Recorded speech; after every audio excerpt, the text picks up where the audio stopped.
오늘 함께 보실 말씀은 요한계시록 7장 9절에서 12절까지의 말씀입니다. 신약 성경 요한계시록 7장 9절에서 12절까지의 말씀입니다. 제가 봉독하겠습니다.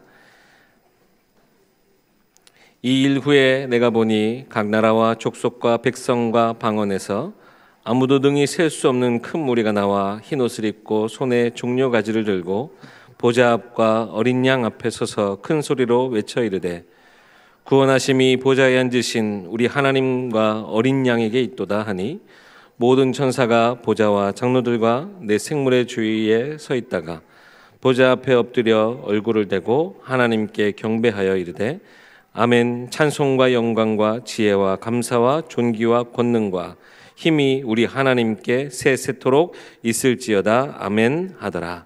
아멘. 박성진 목사님 나오셔서 세계 기도 여행이라는 제목으로 말씀 주시겠습니다.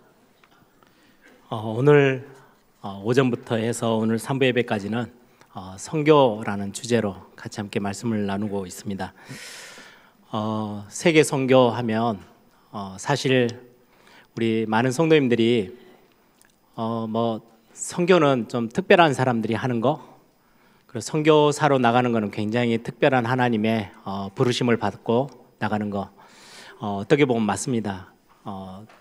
선교라는 게 어떻게 보면 나하고는 굉장히 좀 거리가 있어서 선교 이야기를 하고 전도 이야기를 하면 전도에 대한 부담감이 있는 것처럼 이제 선교는 부담보다는 좀 멀리 느껴지는 거죠.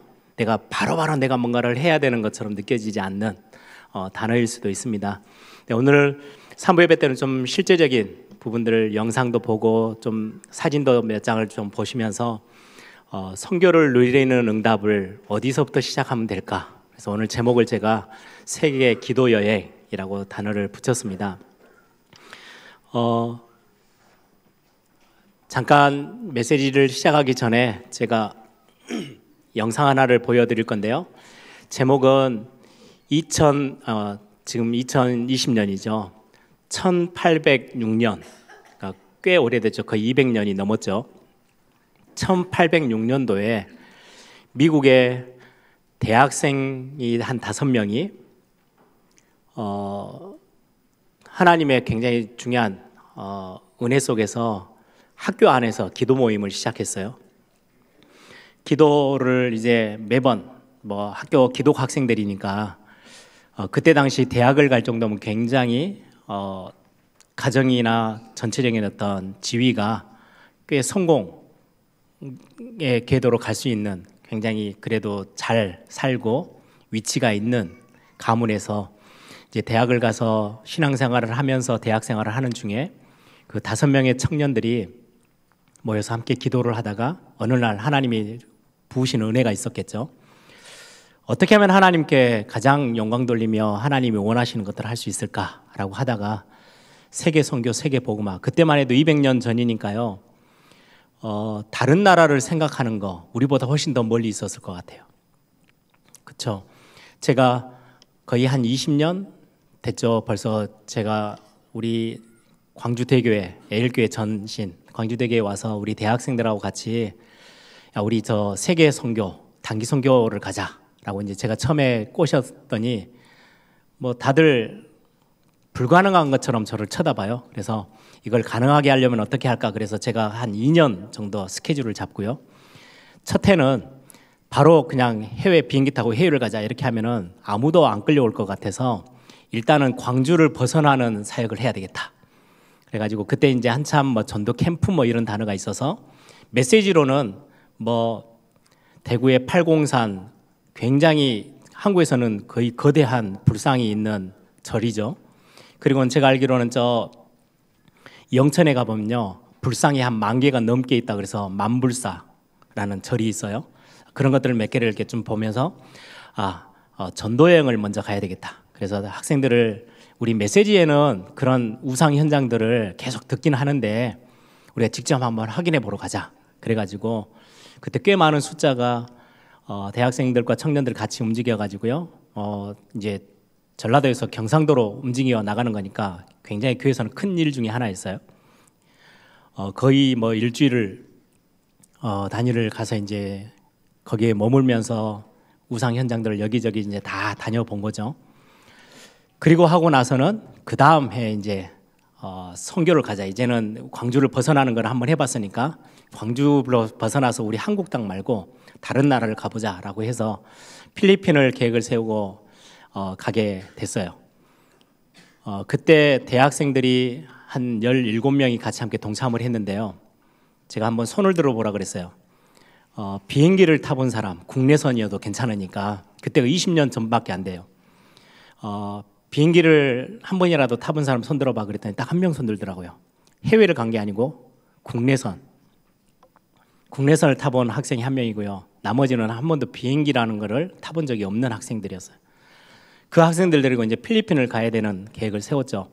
그러면서 이제 광주를 벗어나서 너희들은 세계복음화라는 단어를 계속 듣고 지금 메시지를 흐름을 타고 있는데 세계 선교 현장이 어떻게 생겼는지 우리는 한 번은 봐야 되지 않겠냐. 그렇게 해서 우리 교회 생기고는 처음으로 해외를 나가게 된 그 계기가 된 것 같아요. 그 뒤로부터 보니까 1년이 멀다 하고 이제 밖에 나가는 게 이제 점점 조금 더 이게 벽이 허물어진 거죠. 매년 이제 대만을 가고 뭐 태국도 가고 이제 막 나서서 지금은 이제 초등학생들이 중국도 가고 저 캄보디아도 가고 막 이렇게 가더라고요. 저는 이게 굉장히 처음에는 굉장히 멀게 느껴질 수 있는 세계 선교 현장이지만 한 번, 두 번 벽을 넘어서서 접근하면 세계 복음하고 굉장히 가깝게 내 바로 앞에 놓여져 있는 것처럼 보일 거예요. 근데 1806년도면 그때 당시에는 지금의 우리 한국이 뭐 비행기를 한 번도 못 타봤어요. 이 수준을 넘어서서요. 배를 타고 예를 들면 그 나라를 떠나서 다른 나라까지 가는데 수개월이 걸려야 되는 시간. 어떻게 보면 목숨을 걸고 가야 되는, 그때는 비행기도 없죠. 유일하게 이제 배를 타고 움직여야 되는데 그런 시대에 하나님, 진짜 하나님이 원하시면 우리가 다른 나라, 복음이 없는 나라에도 가서 우리가 복음을 전하겠습니다 라고 하면서 기도 모임에서부터 그 마음들을 하나님이 부으셔서 그 젊은 대학생 5명이 기도 운동을 시작했어요. 캠퍼스 안에서. 근데 그게 50년, 60년 채 되기도 전에 그 기도 운동이 소문이 나기 시작하고 거기에서 하나님 앞에 결단했던 그 학생들의 이야기들이 입소문으로 전달해서요. 나중에는 1886년 거의 한 80년, 70년 뒤에는요. 미국 전역에 어마어마한 세계 선교를 두고 기도 운동이 본격화돼서 모든 대학에서 다 일어나기 시작했어요. 그래서 나중에 영상에 보면 그런 자료들이 나올 겁니다. 거의 2만 명이 넘는 학생들, 젊은이들이 세계 선교에 헌신하고 그 중에 수많은 학생들이 진짜로 인도로, 아프리카로, 남미로 저 먼 전혀 복음과는 상관없었던 우리 대한민국까지 조선이라는 땅에 복음을 들고 들어와서 어떤 선교사는요 도착하자마자 바로 그 자리에서 죽었어요. 왜요? 풍토병 때문에. 그 배를 타고 수개월을 찾아와서 복음 전하려고 선교사라는 명칭으로 왔는데 땅에 발을 딛자마자 그냥 죽어 나갔어요. 거기에 그 땅에 그냥 시신을 묻고 그렇게 선교에 대해서 하나님이 많은 응답의 시작들을 품고 그게 이제 한국의 복음의 씨앗이 되어져서 지금은 우리 한국 땅이 이렇게 우상이 많았던 나라가 선교 대국이 되어지는 거는요 전 세계 역사에 단 한 군데도 없습니다. 유일하게 지금 대한민국이 세계 선교에 가장 앞서서 지금 다른 나라 가서요 뭐 일본도 그렇고요 뭐 이렇게 다른 필리핀 뭐 좋은 조건에 있는 나라들에게 선교를 아무리 설명해도요 교회를 벗어나지를 못해요. 직접 선교사를 파송해서 나가는 나라는요 극히 드물어요. 우리 한국이 굉장히 어려웠던 시대 때부터 시작해서 선교사들을 파송하기 시작하고 지금까지 그 일을 이어나가면서 하나님이 이 대한민국에 부으신 축복은요 어마어마합니다. 그 부분의 기도에 대한 여러분들이 좀 감각을 좀 딱 붙잡으시도록 영상을 하나를 준비했습니다. 그렇게 길지 않는 영상인데 여러분들이 한번 같이 한번 보시고 메시지를 좀 이어가겠습니다. 영상 한번 틀어주실래요?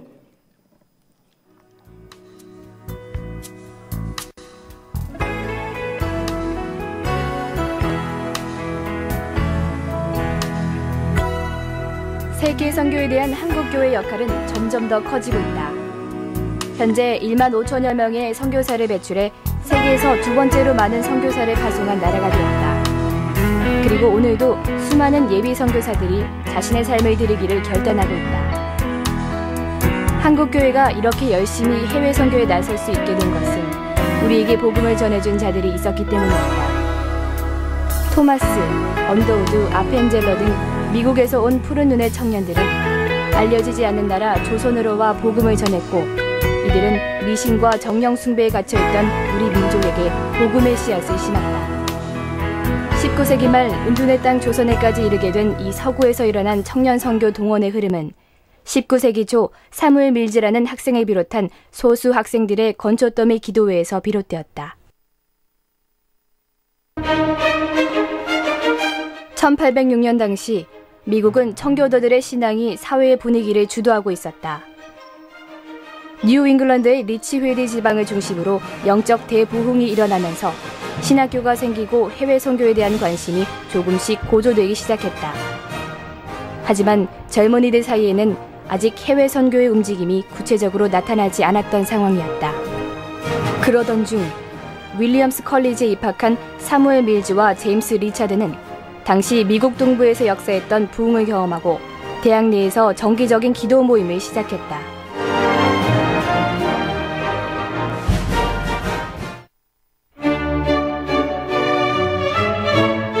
사무엘 밀즈를 비롯한 5명의 학생들은 매주 수요일마다 자신들이 정기적으로 모여서 기도하는 장소인 캠퍼스 서남쪽의 계곡 밑으로 내려갔다. 시간이 좀 더 넉넉한 토요일에 그들은 가끔 그곳을 와서 함께 놀기도 하고 모임도 하곤 했다. 그날도 존 밀즈와 제임스 리차드 등 5명의 기도 친구들이 함께 모였다.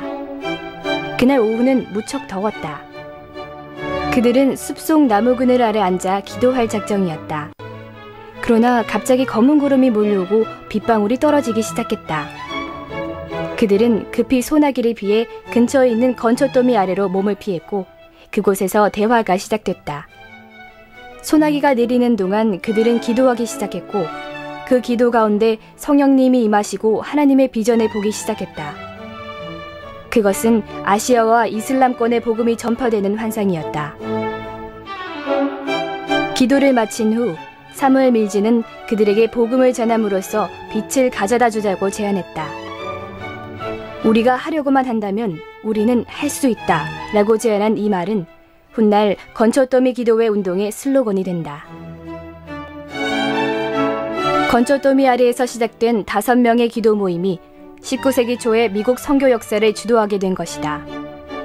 이후 이 기도 모임의 정신은 로버트 월더, 존 모트 등으로 이어지며 또 다른 선교 운동의 씨앗이 되었다.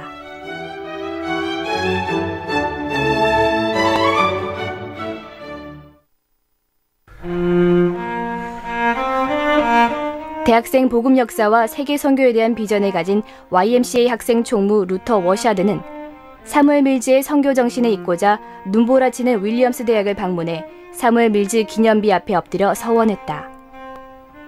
나는 예수님을 위해서라면 어디든지 언제든지 무엇이든지 기꺼이 하겠습니다. 그로부터 10여 년 후인 1888년 헐몬산 수양회에 250명의 학생들이 모였다. 그곳에서 피어슨 박사는 모든 사람이 모든 곳으로 가라고 외치며 이 세대의 세계 복음화를 이루고자 기도했다. 그 결과 만들어진 것이 세계 복음화를 위해 학생들이 자원하여 헌신하는 SBM 학생 자원자 운동이었다. 이 운동은 57년 동안 계속되었다. 이후 1945년까지 4년마다 열린 선교대회를 통해 10만 명이 참석해 선교에 헌신하고 그 중에 2만 500명의 선교사를 배출하였다. 당시만 해도 선교사는 죽음을 각오하지 않고는 어디도 갈 수 없었다. 고등교육을 받고 사회에서 성공을 보장받은 젊은이들이 예수 그리스도 한 분을 위해 각종 질병과 맹수 등 곳곳에 위험이 도사리고 있는 곳으로 나아갔다. 당시 선교사들의 선교지에서의 평균 수명은 3년에서 5년이었다. 어떤 사람은 선교지에 도착해 복음 한번 전해보지 못하고 병들어 죽어갔다. 그럼에도 불구하고 이들이 이렇게 할 수 있었던 것은 예수 그리스도의 열정이 불타고 있었기 때문이다. 선교사들은 얼어붙은 그린랜드로부터 열대의 아프리카 정글에까지 지구상에 인간이 살고 있는 곳이라면 어디나 가서 복음을 전했다. SVM 운동은 역사상 유례없는 위대한 선교운동이었다. SVM 운동 이후 많은 학생 선교단체가 탄생했으며 선교 대중화가 일어나게 되었다. 미국에서 일어난 학생 선교운동은 기도의 사람 사무엘 밀즈와 그의 선교운동을 계승한 루터 위샤드 같은 사람이 있었기 때문에 가능한 것이었다. 우리나라에 온 언더우드나 아펜젤러 같은 선교사도 바로 이 운동의 영향을 받고 온 선교사들이었다. 1905년에서 1909년 사이에 한국에 들어왔던 135명의 미국 선교사 중 81명이 SVM 출신이었다. 뒤이어 많은 선교사들을 통해 전국 방방곡곡에 복음의 씨앗이 뿌려지고 교회가 하나둘씩 생겨나기 시작했다. 1910년에 이르러서는 전국의 세례교인이 53,800여 명에 이르게 된다.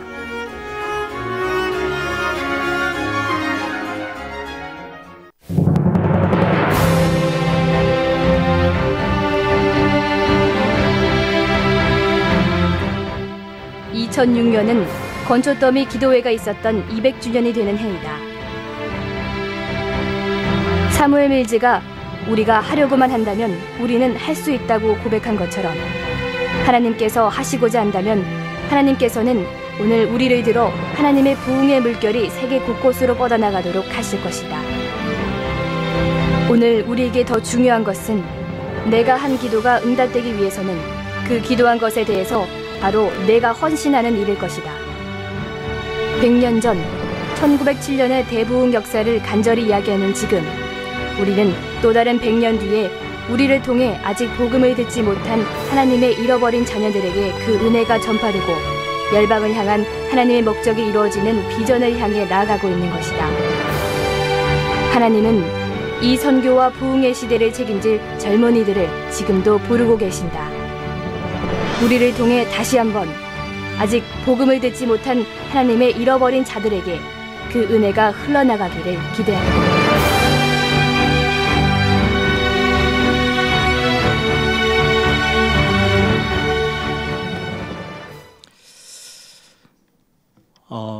여러분들의 기도, 우리의 기도는 굉장히 힘있고 능력이 있습니다. 그래서 그 기도의 시작이 아무것도 아닌 것처럼 보이고요. 5명이 모여서 하나님이 부으신 세계 선교, 세계 복음화의 어떤 비전을 가지고 기도했던 그 무릎이 100년이 채 지나기 전에 전 세계 수많은 2만 명이 넘는 선교사들, 그것도 거의 20살, 22, 24 이런 선교사들이에요. 그 기도의 무릎이 우리 한국이라는 땅까지 복음의 씨앗이 던져지고 지금은 그 다음 세대를 이어나가는 세계 선교의 가장 주축이 되어지는 교회로 우리 대한민국이 쓰임받고 있죠. 아브라함을 하나님이 오늘 오전의 메시지를 여러분 잘 기억하세요. 아브라함을 하나님이 부르셨어요. 하나님이 아브라함을 부르시듯이 저와 여러분을 복음의 축복 속에서 여러분들을 부르셨어요. 그리고 지금의 우리의 교회들을 하나님이 부르시고 세우셨습니다. 아브라함을 부르시면서 3가지, 이거는 성경적으로 굉장히 중요한 언약인데요. 아브라함에게 허락하셨던 3가지 언약. 첫 번째, 땅을 약속하셨고요.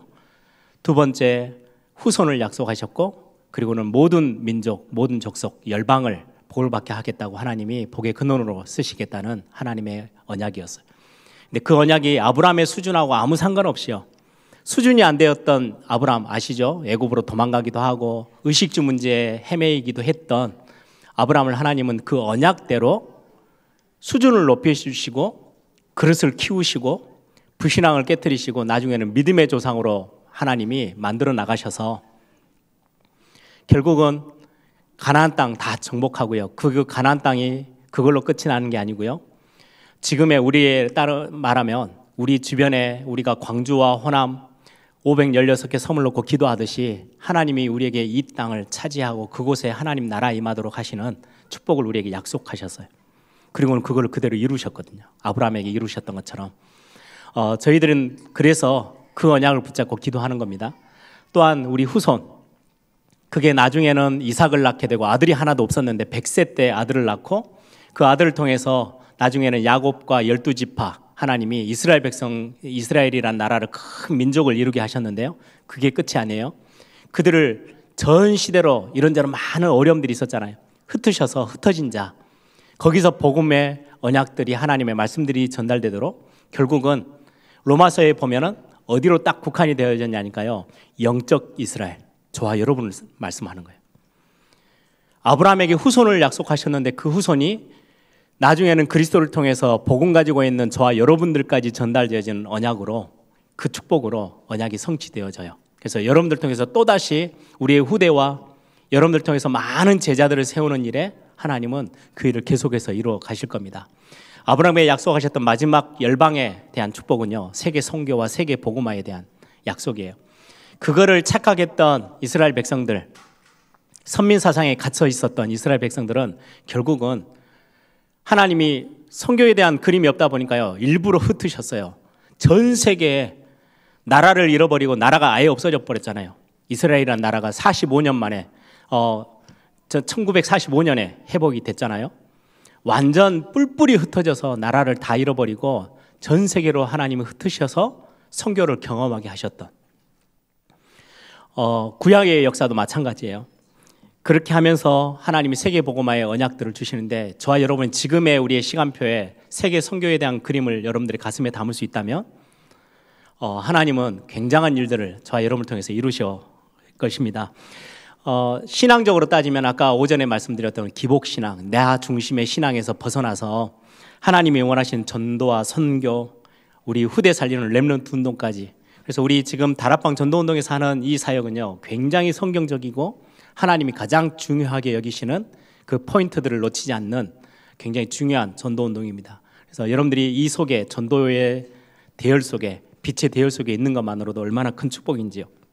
그러면 구체적으로 세계 선교, 이 선교에 대한 누림을 어떻게 시작하면 될까요?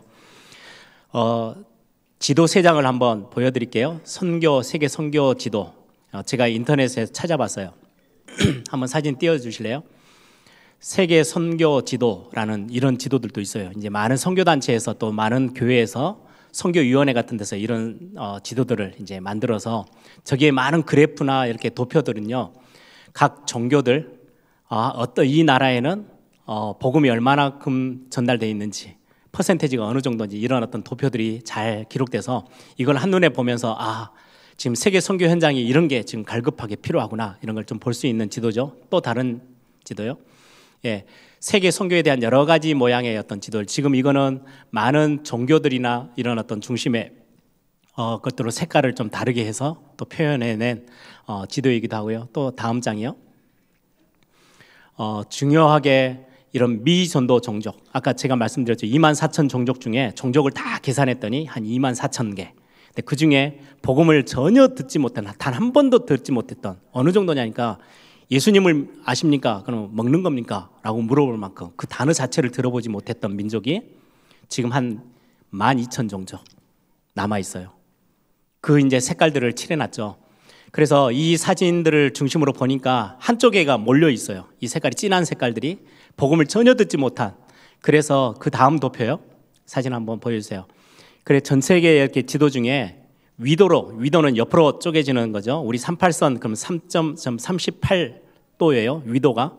그런 것처럼 10도 밑에서부터 10도에서 위로 40도 사이에 딱 이렇게 창문처럼 돼 있는 데가요. 거기에 모든 세계적인 힌두교, 모슬렘교, 불교 이런 게 다 일어났던 도시들이, 딱 그 나라들이 여기에 다 있어요. 중심되었던.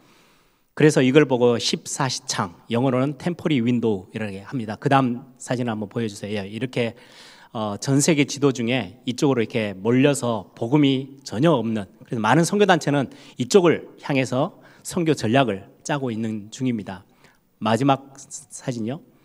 여기에 미전도 종족이 95%가 들어가 있어요.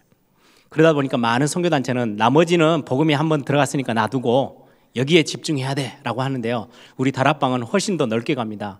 미국 같은 경우, 유럽 같은 경우 복음이 한번 스쳐 지나갔지만 복음이 희미한 복음, 다 이상하게 이제는 변질돼 버리고 다 빼앗겨 버린 복음의 현장들이기 때문에 그곳에서도 복음의 운동이, 전도 운동이 필요해. 라고 해서 우리는 미국으로도 호주로도 영국으로도 유럽으로도 선교사들을 파송하지요. 그래서 우리는 단순히 10도 40도 사이에 이곳에만 집중하는 게 아니고 여기는 진짜 영적으로 심각한 지역들이 분명합니다. 특히 우리 동남아권이 굉장히 많죠. 여기 모든 나라들이. 그래서 우리가 단순히 선교 이렇게 탐방을 가고 선교 캠프를 가면 주로 이쪽 나라들이 많습니다. 종교들이 우상 숭배하는 종교들이 완전히 몰려 있는 땅들이니까요. 그뿐만 아니라 선진국처럼 보이지만 영적으로 무지하고 복음에 무지해 있는 나라들, 여기들을 향해서 우리는 전 세계 복음화를 꿈꾸며 기도하죠. 우리가 세계 선교 대회를 함에 있어서 전 세계 이런 곳에서 지금 활동하고 있는 선교사님들이 한 자리에 모여서 함께 기도하고 함께 또 세계 복음화를 꿈꾸며 기도하는 그런 중요한 자리이기도 합니다. 오늘 제가 이 지도를 보여드리는 것은 제가 대학 1학년 때 세계 복음화, 저하고는 정말 거리가 먼 세계 복음화라는 단어가 하나님이 제게 참 은혜죠. 제게 주셨어요. 근데 세계 복음화를 어떻게 해야 될지 모르겠더라고요. 그때 제가 하나님이 저에게 주신 지혜가 세계 복음화인데 세계가 어떻게 생겼는지부터 좀 봐야 되겠다라고 해서 제 책상 위에 올릴 수 있는 조그만한 그때만 해도 그 지도 하나 사는데요, 돈이 꽤 비쌌어요. 지금도 뭐 세계 지도 사는데 돈이 이렇게 싼 건 아니요. 1, 2천 원 주고 살 수 없을 겁니다. 요즘은 이제 인터넷으로 많이 발전돼 있지만 그때 조그만한 노트만한 세계 지도를 제가 구입해서 제 책상 위에 올려놓고 기도를 시작했어요. 손바닥으로 이렇게 딱 얹으면은요, 세계 지도가 다 가려질 만큼 작은 지도였는데요. 그걸 두고 세계를 쳐다보며 하나님, 이 땅을 내게 허락해 주십시오. 이곳에 복음 운동이 일어나도록, 이곳에서 복음이 진짜 올바른 복음들이 전달되도록, 그래서 흑암이 무너지고 후대들을 살려낼 수 있는 응답을 허락해 달라고, 이 일에 하나님 내가 중심에 서게 해달라고. 그러면 뭐 할 수 있는 게 기도밖에 없었어요. 전 세계를 내다보면서. 그게 제 가장 첫 번째 시작이었어요. 그래서 여러분들 한번, 저도 이제 저희 집에 제가 오늘 메시지를 준비하면서 우리 아이들에게도 좀 이런 부분들을 실제화 좀 시켜야 되겠다. 제가 예전에 부산에서 처음으로 전도사, 유년주일학교 전도사를 맡았는데요. 제가 가서 뒤에 이제 게시판이 있길래 게시판에 큰 이제 교회 재정으로 사는 거니까요, 큰 세계 지도를 이렇게 구입해서 붙였어요. 그리고는 그냥 붙여서 거기에다 뭘 붙여버리면 떼지도 못하고 다음번에 못 쓰니까 그 위에 이제 투명한 비닐로요 다 덮었어요. 그 위에 이제 뗐다 붙였다 다 할 수 있도록 지도를 깔아놓고 붙여놓고는, 처음에 제가 아이들에게, 제가 맡은 주일학생들에게 시켰던 게, 너희들 집에 있는 잡지에서, 그때만 해도 이제 어른들이 보시는 잡지들이 있으니까 잡지에서 너희들이 가고 싶고 거기에 복음 전하고 싶은 나라들이 있다면, 너희들이 좋아하는 나라가 있다면 사진으로 다 오려와. 그랬더니 어떤 아이는 막 에스키모 사진 있는 것도 갖고 오고요, 막 털모자 쓰고 있는, 어디는 뭐 이렇게 아프리카 사람들 사진들도 잘라오고 막 가지고 왔어요. 그걸 선생님들하고 다 오렸어요. 그때 제가 붙은 별명 하나가 꼼꼼나라 대왕이라는 별명이 붙었는데, 선생님들에게 그 사진을 이제 아이들이 막 다 종이를 찢어왔으니까 좀 이렇게 예쁘게 잘라서 붙이도록 뒤에 게시판에 이렇게 그 나라에 이렇게 딱 붙이면, 내가 가져온 그 사진이 저기에 붙어 있는 나라구나, 뭐 이렇게 알 수 있도록 이제 세계 지도에다 붙이는 건데, 선생님들한테 그걸 몇 분 선생님한테 시켰더니요, 우리말로 너무 찐죽짠죽하게 아무렇게나 잘라 붙여놓은 거예요. 사진이면 사각형이면 딱 이렇게 간격이 좀 맞으면 좋잖아요. 아무렇게나 그냥 잘라놨어요. 그래서 그걸 제가 갖고 오라 그래서 자를 대고 다 다시금 했더니 뒤에서 쳐다보던 선생님들이 꼼꼼나라 대왕이 오셨네, 뭐 그러더라고요. 그때부터 제 별명이, 이상한 별명이 붙었는데, 그렇게 해서 이제 교회 게시판에 붙여놓고 생각날 때마다 너희들이 그 나라를 보고 기도하고, 이런 것들을 이제 교회 안에서 조금씩 아이들에게 세계 복음화라는 그림을 좀 심어지도록. 왜요? 제가 하나님이 저에게 주셨던 그림이었으니까. 이제 그렇게 조금씩 시도했던 것들이 어느 날 거기서 꿈이 조금씩 더 커지고 그러던 중에 제가 오늘 본문이에요. 요한계시록 7장. 이 본문을 읽다가 아까 우리 배장현 목사님이 이 찬양을 했죠. 우리 보좌 앞에 모였네. 이 찬양은 제목이 비전이라는 찬양이에요. 저에게는 진짜 비전이 됐어요. 여기 오늘 본문을 잠깐 한번 볼까요? 요한계시록 7장에 이것 때문에 이단들도 참 많이 나와요. 이 본문 때문에. 4절에 보면, 읽지는 않았지만, 내가 인침을 받은 천사가 하나님의 인, 이제 구원받은 사람들을 이마에 탁 도장을 찍는 인을 치는 그 사람들의 숫자를 이제 다 계산해요. 하나님이 선택하셔서 구원 주기로 작정한 사람들의 이마에 이제 도장을 찍는데 그 부분을 이야기를 하는 겁니다.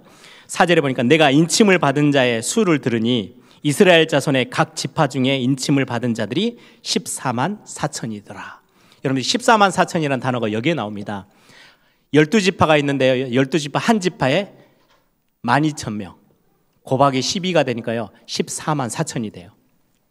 그래서 예전에 우리 다락방 렘넌트 운동을 하니까 자기들이 남은 자 14만 4천이래 이렇게 하면서 공격해 왔어요.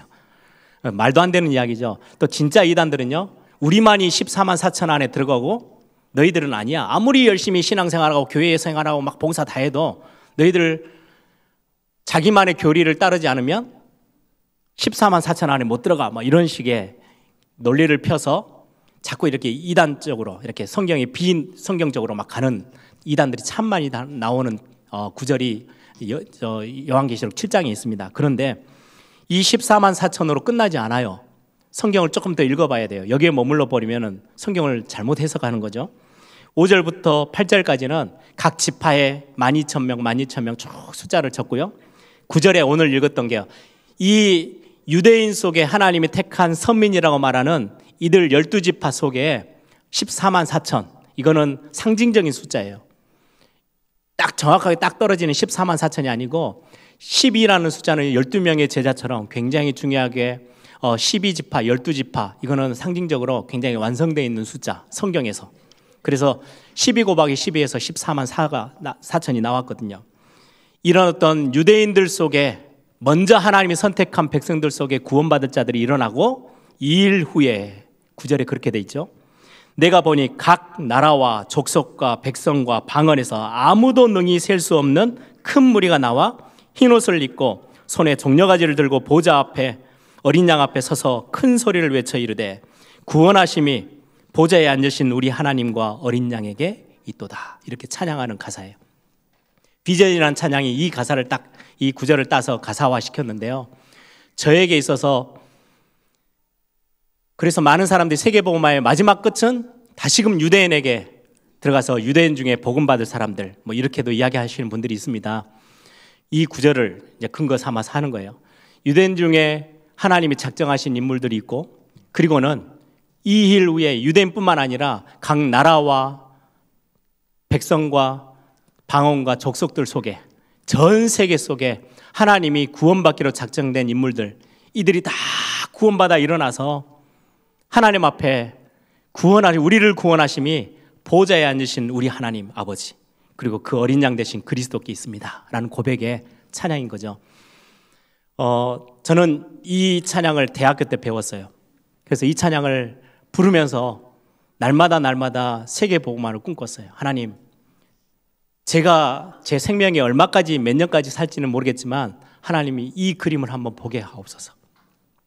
그래서 제가 어느 날을 대학 2학년 때는요, 큰 찬양 집회, 메시지 듣고 이렇게 하는 큰 복음운동하는 집회 속에 수많은 나라 사람들이 다 몰려 들어와서 이 구절처럼 모든 나라와 민족과 백성과 방언에서 수많은 사람들이 다 같이 모여들어서 구원하심이 보좌에 앉으신 우리 하나님과 어린 양께 있습니다 라고 구원에 대해서 감격하며 찬양하는 그 장면, 하나님 그 현장에 저 구석이라도 좋으니까 세계복음화에 조금이라도 그림을 볼 수 있는 그 응답을 내게 좀 주셔서 그런 현장에 저 구석에라도 저를 좀 세워주시면 안 되겠습니까?